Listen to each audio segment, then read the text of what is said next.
How's it going, everyone? Philip here, Queen Anne's Reef. Today we're going to be talking about quarantine. As you guys, if you've been following us with us in the past, you know we have a fairly large quarantine system that we have here in the reef room. So for this video, we're going to show you guys how to do the quarantine regimen that we use. Our setup, I'll go through the setup of how we have it running, and then this powder brown tang we have in here has went through the full quarantine regimen that we normally run, and we'll be ready to go. We'll be acclimating over to the main 310 display tank.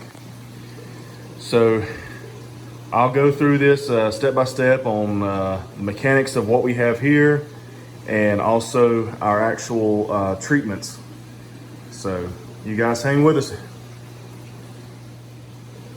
All right, to start off with, we're gonna go over the function and the mechanics of this QT system.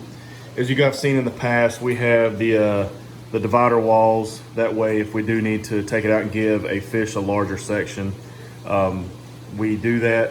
When we had the blonde naso go through, he actually got a double chamber because he's a little bit larger. With the rest of the other fish, the tangs and some of the other ones that were the smaller guys, they all get the single chambers. I do recommend putting like little pieces of PVC, or you can get some of those plastic decorations, or rocks or something like that. Nothing that's going to kind of absorb the medicines. You obviously don't want to put live rock or anything like that in it, but PVC or plastic ornaments work really well.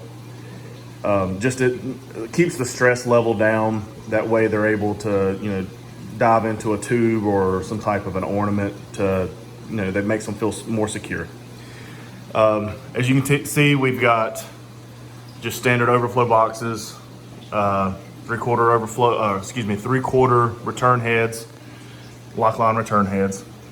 We're going to go down underneath and show you the mechanics down here.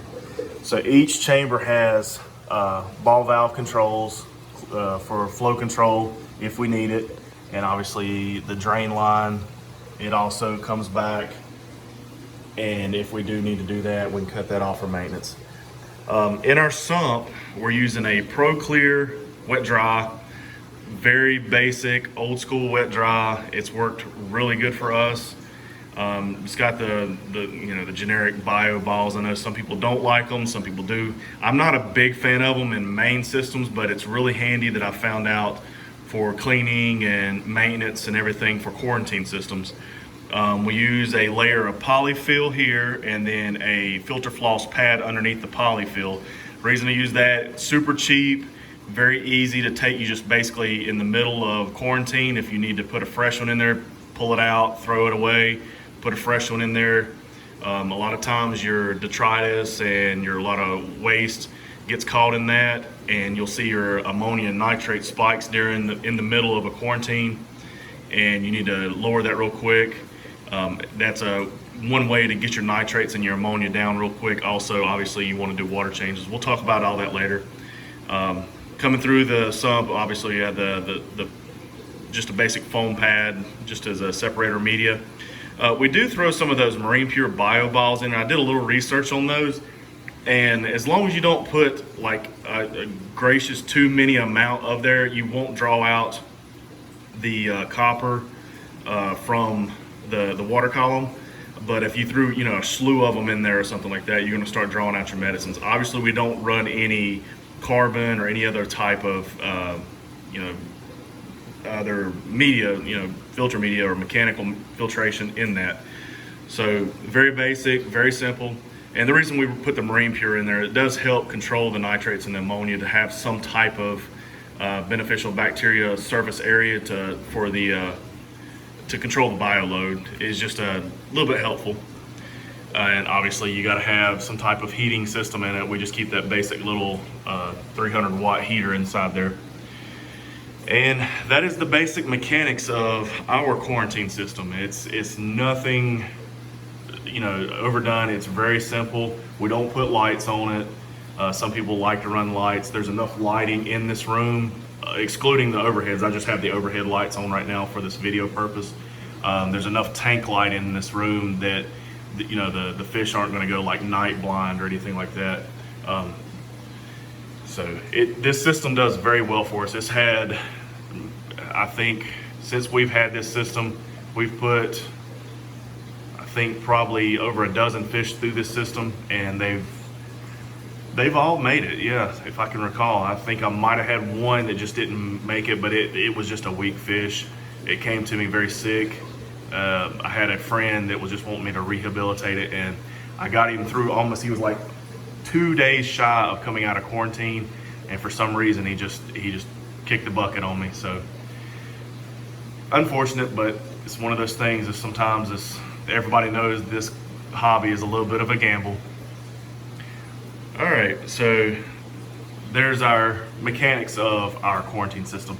Now we're gonna go into how our treatments go. Okay, so you're going to have basically a 30-day regimen, or it can be up to a 30-day regimen of some of these meds. Obviously, you're going to need some focus. We'll talk about that in a little bit. The General Cure by API helps. I would highly recommend getting some type of a copper testing kit. We like to use Salifert. Most of our tests, our chemical tests, are Salifert, as you can tell. We do use the little basic APIs every once in a while for a quick reference, but Salifert's a fantastic one. Hannah Checker's another really good one. There's a few other good brands out there that do great for more precise and accurate testing. We also have the Cupramine and the Paragard. We can talk a little bit about that in a little bit. Okay, so basically on your first day, well, I like to do a kind of quarantine before I actually start quarantining. In my system, I will usually, either if I purchase a fish or get a fish from a friend, I will go ahead and put him in the system and let him acclimate to this water. I'll monitor him without any meds, no copper, no Paragard, no food treatments, nothing like that, for the first week. So he'll get a good 7 days, just regular water, nothing in the water, just for monitoring and acclimation. Keeps the stress level down. I'm not a fan of going straight into quarantine as soon as you purchase and buy a fish and jumping in it.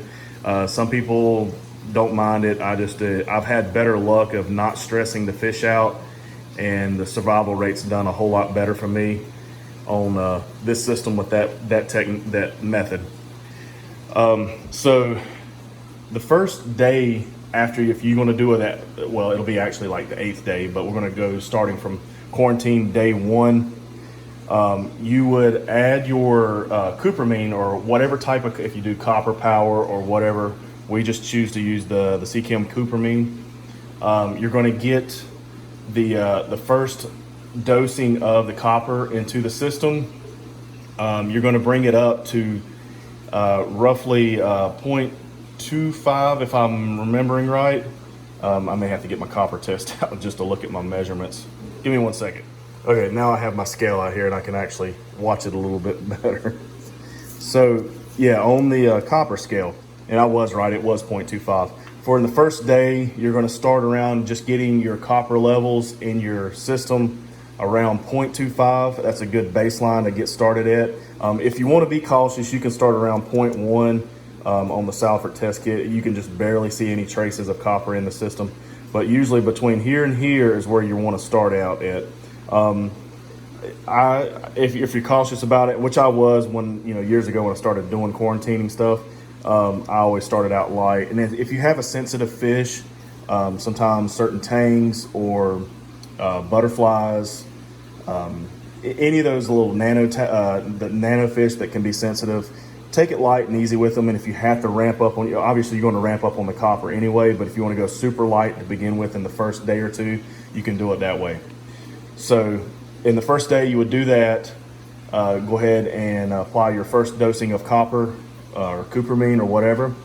And your daily, you're going to have a half of, it's basically not, you won't be feeding a full feeding to the system or the fish up until later on, till you have them fully acclimated to the copper.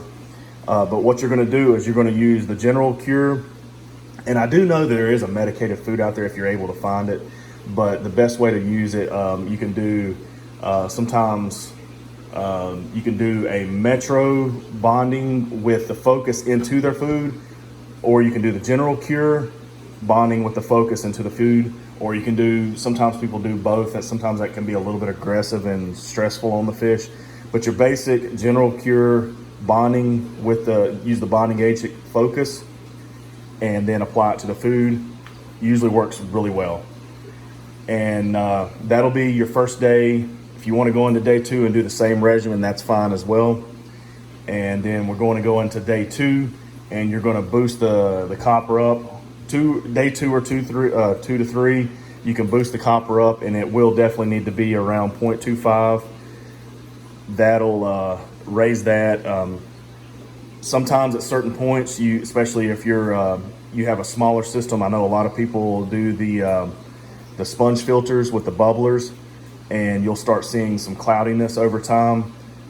You're going to get that anyway. Even in this system, as large it is, the last batch of fish before I did this one's totally clear, and he's actually on his last. Like I said, we're going to be pulling him out today. But the last batch of fish I think I had 6 or 7 fish in this whole system. It might have been 5, I can't remember. But by the time I got done with it all, the tank was very cloudy, and it just happens. So nothing to worry about after you get done with the cycle of the fish. You know, you can throw your carbon in there, change out your filter floss, do a water change, and you'll get your water clarity back, and then you'll be ready for the next set of fish that you're ready to go through the quarantine. Back to day 2. So yeah, you'll be raising it back up to 0.25, or going up to definitely 0.25. Prepping it to go into the next level will be 0.5. And then at that point, you will also do another feeding with what you have, the same regimen. Then going into day 3 and 4, you're going to have to bump it up again. And I would recommend going up to between 0.5 to 1.0, somewhere in that range. Some people are a little bit more aggressive with it. You can keep going hot, a little bit stronger with it. I've even heard of people going way over 2.0 on the copper scale. If your fish can take it, if you have a very hardy fish like clownfish that are strong, sometimes certain predator fish do really well with higher copper levels, and it's okay, and you can get by with it. But like I said, you're going to have to, as you learn quarantining, you're just going to have to kind of learn your fish, learn how aggressive you can be with the medicines that's going into the system. So day 4, you should be starting to get up higher in your levels. And if you need to go slower on these ramps day by day, you can. But the goal is to be roughly right around here. Like I said, some people will go even this high, but I've had great luck making sure I don't, none of my fish get ick, velvet, any of the other, lateral line, all the other etc. that comes along with quarantining, using all this regimen. This is about the range that I've stopped at and let them ride for the full rest of the quarantine once I hit that ramp period is over. Okay, so going into day 5 and 6, if you want to dose some Metro into the water column, Metro works good, or you can also feed Metro bonded with the focus into the fish food. After that, you're going to look at, or you can do some general cure with that too. It's kind of the either or. If you're going to do Metro with the general cure, I would recommend put the Metro in the water column, and then use the focus with the general cure into the food, if you want to do it with that approach. Some people have been using the silicone. If you want to use silicone, you can. I'm not going to downplay it or knock it or anything. There's nothing wrong with it, but if you want to try going with the silicone into the water column, or into the food with the focus and the general cure, you can do that as well. So we're going to go ahead and skip to see. We just finished up roughly day 6 to 7. So you're going to be starting getting a little bit more aggressive with the feedings. So you can do a whole feeding, or you can do a 2 half day feedings, like a half of a feeding in the morning and then half of a feeding in the day. If you're okay with, doing all this extra, the focus with the general cure and then the metro and all that extra stuff that you want to dose with it, you can do that twice a day, however you want to do it. Or you can do one feeding kind of like before lights out or something like that. So, and I always recommend as, you don't have to test after you get the ramp up period with your copper. Usually when you're in the day 8 or so, or day 8 or 9, other than topping off, if you have a sump, you want to watch your top offs, because it might make your copper and your water column fluctuate just a tiny bit. Maintain your copper levels. At least every other day, test your copper. If not every day, test your copper levels, because fish are sensitive to copper. You just want to make sure that they're staying comfortable and not getting stressed out. Just keep an eye on that. So you're going to be going into roughly day 10 to 12, and you can continue to do the same regimen or however you want to do it. The general cure and the silicone, like I said, can be still applied, and continue to do the metro if you want to. I don't even have some metro sitting here. I got Paragard, but I don't have metro. Paragard is going to be used a little bit different. I just sat it here because it is one of those things. If you have something that you need to eradicate on your fish, the parasites that come, or the parasites that you can get on your fish, Paragard is a good fix for that. Even if you have a like a fungal infection or a bacterial infection that you need to, like if you have a fish in the display tank and you're able to actually get him out, you can actually use Paragard and put him in quarantine and use this, and it's a fantastic treatment. It also, like if you get a, like if you get a cut and it gets like a viral lesion or something like that, this will fix that as well. So back to I keep getting sidetracked, I'm sorry. So after that, we're going to look at up to day 14. So once you're at day 14, you're already 2 weeks in.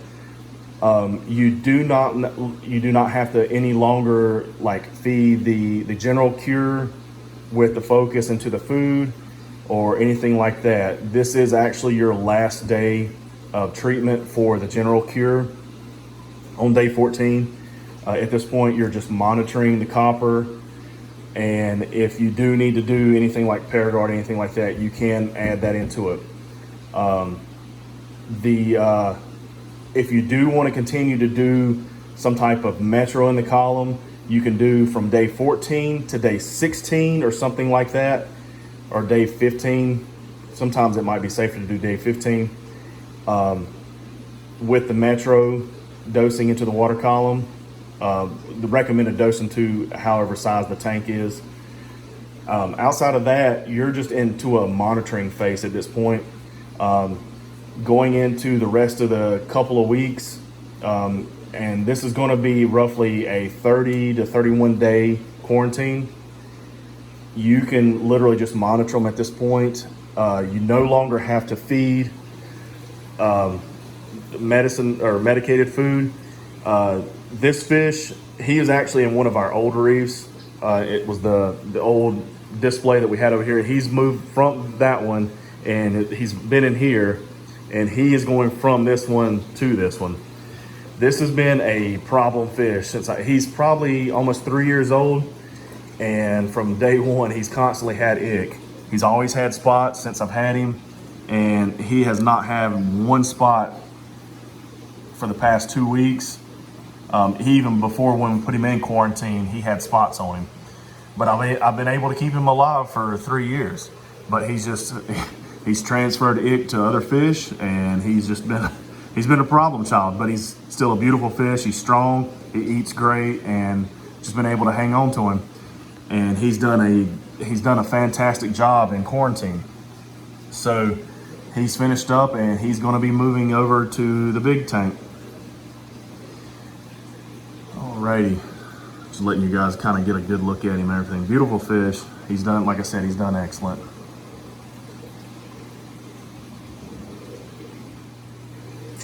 Okay, so after you guys have finished your 30-day quarantine, like I said, the last 2 weeks or the last partial of the 2 weeks is basically observation, normal feeding, no, like I said, no more meds, just monitor your copper. They will be ready for tank acclimation over to your new display tank or whatever display tank you're going to be putting the fish in. So we're going to actually do that tonight.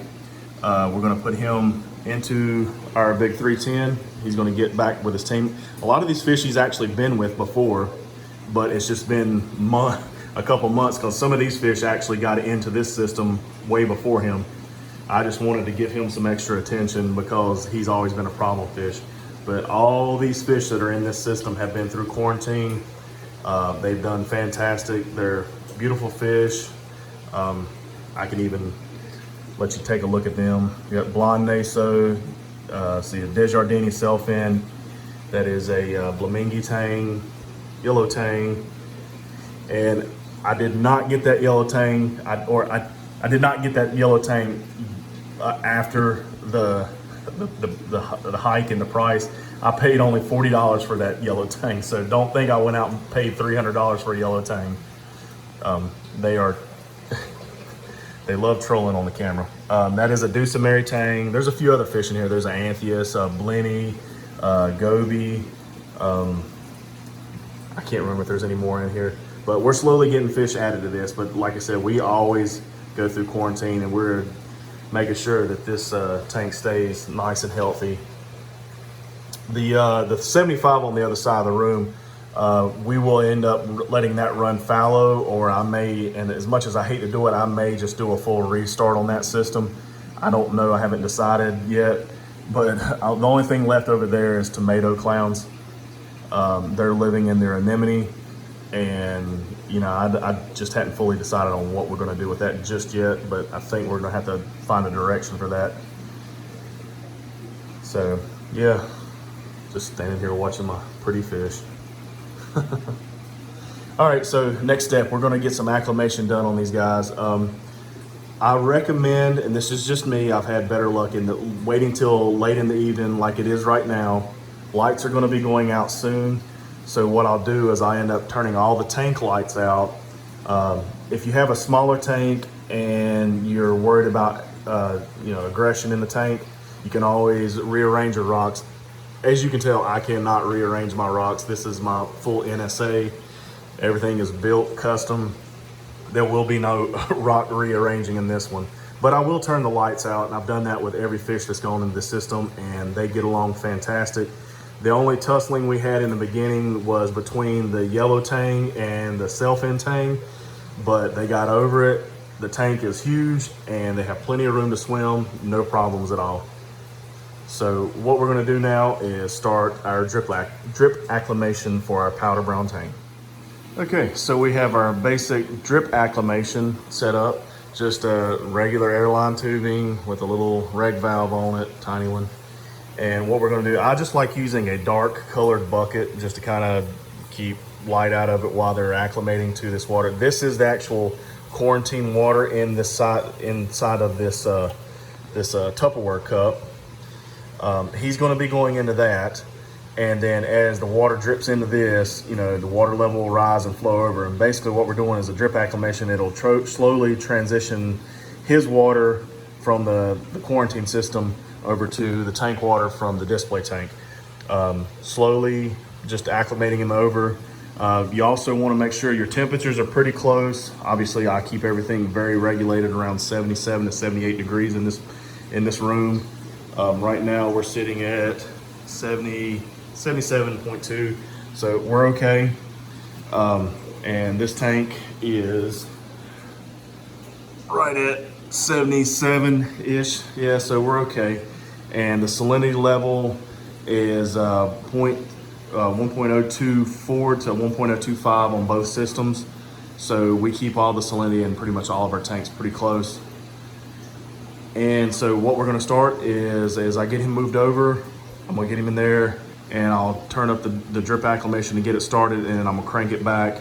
to just slowly drip, and it'll take maybe 15-20 minutes to a half hour. I mean, it's just depending on how sensitive the fish is. Some people I've heard of doing like a 2-hour drip acclimation. It's sometimes personal preference. You just want to take it nice and easy on them.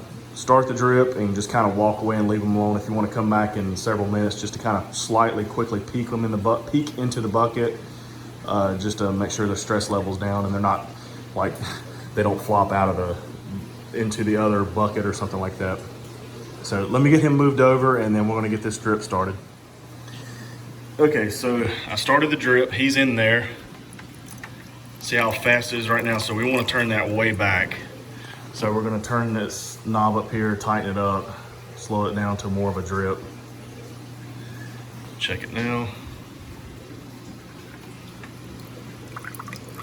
We can go even slower than that.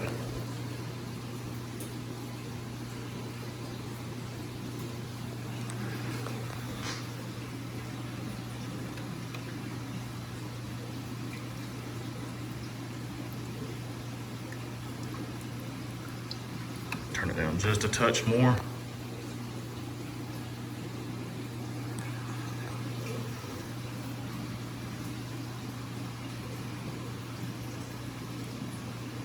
That's not too bad.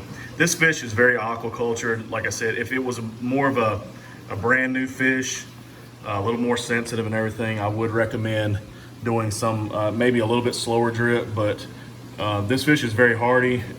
He survived this long with small cases and bouts of ick, and he made it through this whole quarantine. So I'm not so worried about getting him acclimated to this main display.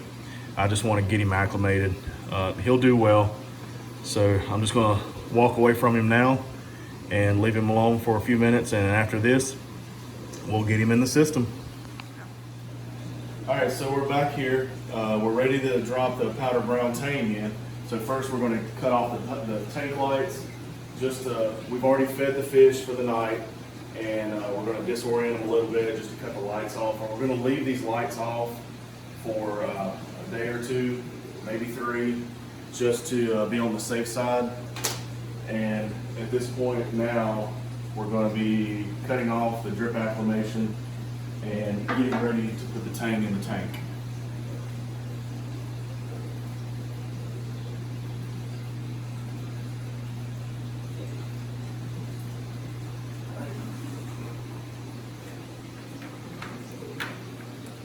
So this water has already started overflowing into the bucket.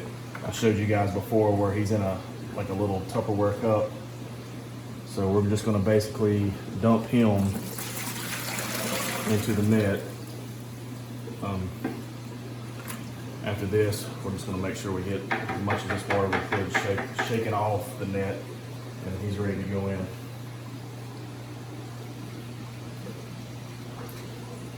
And that's it.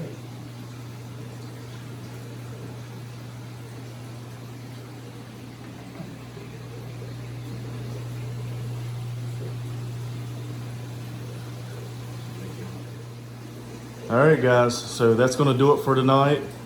We're going to let these guys settle in, leave the lights off, and if all goes well, normally it does. This is a very large tank. It's an 8-foot tank, 310 gallon, as you guys know. So we shouldn't have a problem with this acclimation. They just got to kind of sort out the pecking order. I know there's going to be some little bit of tussling. It always happens every time we add a fish, but it's just normal. So hope you guys enjoyed this video, this quarantine video, a little bit of a lesson on how to quarantine your fish and then acclimate it to get it into the system. If you guys got any other questions, just leave us a comment and we'll get back to you the best we can on how to answer it. And hope you guys enjoyed this video. Thank you for watching, and see you next time on Queen Anne's Reef. Have a good evening.